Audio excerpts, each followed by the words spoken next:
एक और गड्ढा, एक और गाड़ी और एक और मौत।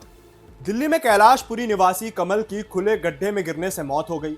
और ये कोई पहली मौत नहीं है। इससे पहले भी हाल ही में ग्रेटर नोएडा में 27 साल के युवराज की भी ऐसी ही लापरवाही के चलते मौत हुई थी।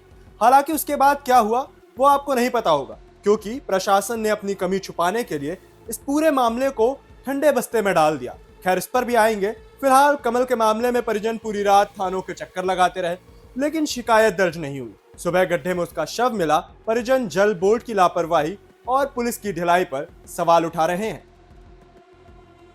इससे पहले ग्रेटर नोएडा में भी 27 वर्षीय युवराज मेहता की गड्ढे हादसे में मौत हुई। दोनों घटनाएं साफ करती हैं कि सिस्टम की नाकामी और प्रशासन की लापरवाही लगातार आम नागरिकों की जान पर खेल रही है। गड्ढों को ढकना, चेतावनी बोर्ड लगाना, बैरिकेडिंग करना एजेंसियों की प्राथमिकता तो नहीं। हादसे के बाद सिर्फ जांच और मुआवजा आता है, स्थायी सुधार नहीं होते हैं। मामला राजधानी दिल्ली से जुड़ा है और इस पर राजनीति ना हो तो ऐसा कहीं संभव ही नहीं है। कमल की मौत पर आपके राष्ट्रीय संयोजक और दिल्ली के पूर्व मुख्यमंत्री अरविंद केजरीवाल ने बीजेपी सरकार पर जोरदार हमला बोला। उन्होंने इसे हादसा नहीं बल्कि हत्या कहा और प्रशासनिक लापरवाही को सीधे जिम्मेदार ठहराया। केजरीवाल का आरोप है कि नोएडा और दिल्ली में भाजपा शासित सरकारों सुरक्षा व्यवस्था की अनदेखी कर रही हैं। सिस्टम की विफलता और सवाल क्यों ना उठे। एक व्यक्ति काम पर जा रहा है, अपने घर जा रहा है, अपने परिजनों से मिलने जा रहा है, लोग उसका इंतजार कर रहे हैं और किसी और की लापरवाही से वो एक गड्ढे में गिर जाए और उसकी मौत हो जाए तो क्या कोई जिम्मेदारी लेगा? नहीं, सब बोल देंगे हमने तो बोर्ड लगाया था, हमने तो चेतावनी दी थी, लेकिन कहीं भी ऐसी चीजें ग्राउंड पर नजर नहीं आती हैं। आइए आपको बताते हैं इस घटना की पूरी टाइमलाइन। सुबह 11 बजे कमल घर से निकला। रात 12 बजे बाइक गड्ढे में गिरी। रात 12:30 बजे परिवार ने पुलिस को सूचना दी। सुबह 3 बजे एसडीआरएफ की टीमें पहुंची।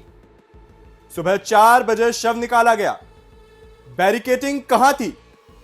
पुलिस और फायर ब्रिगेड कहां सो रहे थे? अगर रिस्क था तो टीम ट्रेनिंग के लिए क्यों? सिस्टम कब तक तमाशबीन बना रहेगा? अरविंद केजरीवाल ने इसे सिस्टम की हत्या करार देते हुए तुरंत कार्रवाई की मांग की है। बीजेपी सरकार और दिल्ली जल बोर्ड पर सवालों की झड़ी लग गई है। जनकपुरी हादसे ने प्रशासन और सुरक्षा व्यवस्था की पोल खोल दी है। प्रशासन की जवाबदेही। सरकार ने जांच के आदेश दिए हैं, लेकिन विपक्ष कहता है कि जांच से ज्यादा जरूरी है जिम्मेदारी तय करना। अब क्या सरकार सिर्फ जांच के आदेश देती रहेगी या जिम्मेदारी भी तय करेगी? सिस्टम की लापरवाही अब आम नागरिकों की जान पर भारी पड़ रही है। कमल कोई वीआईपी नहीं था, किसी राजनेता का बेटा नहीं था, किसी अभिनेता का बेटा नहीं था, इसलिए उसकी जान चली गई। ये सवाल यह है कि अगर किसी राजनेता या नेता की जान जाती या उनके बेटे की जान जाती, तब भी क्या पुलिस सोती रहती? तब भी क्या कोई कार्यवाही नहीं की जाती? क्या तब भी उसे बचाया नहीं जाता? और लापरवाही इस कदर कि जिम्मेदारों की अनदेखी ने उसकी जान ले ली। सवाल यह है, कब तक प्रशासन और एजेंसियां सिर्फ जांच और मुआवजे तक सीमित रहकर आम लोगों की जान से खेलते रहेंगे? आप देख रहे थे आरएनटीवी नेशनल। मैं हूं ऋषभ त्रिपाठी आपके साथ।